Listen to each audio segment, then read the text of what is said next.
بصوا نزل منها صوص الشوكولاته عامل ازاي. احنا ناخد بقى الصوص ده كده ونحط عليها كده، يا لهوي يا دي حدوته. ناخد الصوص كده ونرجع عليها كده. ايه الدلع ده؟ انا عايز اقول لكم يا جماعه، انا عامل مولتن كيك ما عدتش ال 30 جنيه، بس ايه، حدوته. الله على الحلاوه. يلا بينا، بسم الله.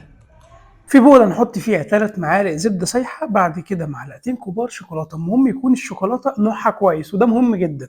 بعد كده نقلب تقليبه حلوه لحد ما الاتنين يكونوا واحد بالشكل ده. في بوله نكسر فيها بيضتين بياض وصفار عادي، 3 معالق سكر بودر ورشه فانيليا، ونبدا نقلب الحلويات دي كلها في بعض. وهات بقى البيض ابدا حطها على الشوكولاته وقلب تقليبه حلوه لحد ما الاتنين يكونوا واحد. يا ولد يا دي حدوته، انا النهارده جاي ادلعكم. هات بقى 3 معالق من الدقيق وقلب تقليبه حلوه لحد ما توصل للقوام ده. ممكن تحط شويه شوكليت شيبس كده في القلب، كده كده المطبخ بتاعنا والاكله بتاعتنا ومحدش له حاجه عندنا. هات القالب بقى بتاع المولتن كيك، ابدا ادهنه كده بشويه زيت ومعلقه دقيق، انا عايزك تعفره بدقيق وشيل الزياده خالص. بعد كده ابدا حط الحلويات دي كلها بقى في قالب المولتن كيك، اديله خبطه حلوه كده. ممكن تحط شويه شوكليت شيبس على الوش، واطلع على الفرن يكون شغال على 180، سيبها ربع ساعه واطلع كده. اطلع كده بص على القلب ده، يا لهوي يا دي حدوته رايق. وانا عايزك تقلبها وهي سخنه كده على طول قبل ما الشوكولاته تمسك في القالب تاني. الله على الحلاوه. كنت خايف من القالب ده ان هو يلزق فيها، بس ربنا نصرني.